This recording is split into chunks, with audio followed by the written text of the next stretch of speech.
राज्यात सध्या विधानसभा निवडणुकीचे वारे वाहत आहे. सत्ताधारी आणि विरोधकांमध्ये आरोप प्रत्यारोपाचा सामना सुरू झाला.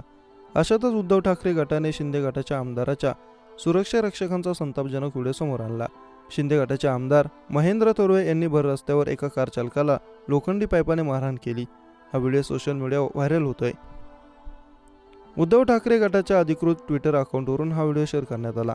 या व्हिडिओमध्ये आमदार महेंद्र थोरवे यांचा शिवा नावाचा बॉडीगार्ड एका व्यक्तीला भर रस्त्यावर मारहाण करत आहे. एक होंडा सिटी कारमध्ये व्यक्ती बसलेला आहे. त्याची बायको मुलं सुद्धा कारमध्ये असल्याचं सांगितलं जातं. महेंद्र थोरवे यांचा शिवा नावाचा हा बॉडीगार्ड एक लोखंडी पाईप घेऊन या व्यक्तीला बेदम मारहाण करत आहे. एकापाठोपाठ 2 वेळा त्याने पाईपाने या व्यक्तीला मारहाण केली. हा व्हिडिओ नेरूळ परिसरातलाच असल्याचं सांगितलं जातं.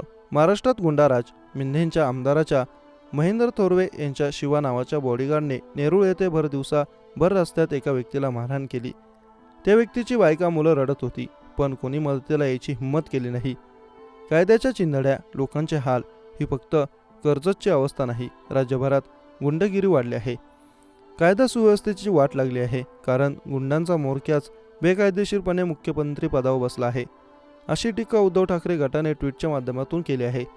दरम्यान शिवा नावाच्या बॉडीगार्डने या व्यक्तीला मारहाण का केली याचे कारण अद्याप समोर आले नाही. या प्रकरणी पोलिसांमध्ये अद्याप गुन्हा दाखल झालेला नाही. मात्र या घटनेचा व्हिडिओ व्हायरल झाला असून तीव्र संताप व्यक्त केला जातोय.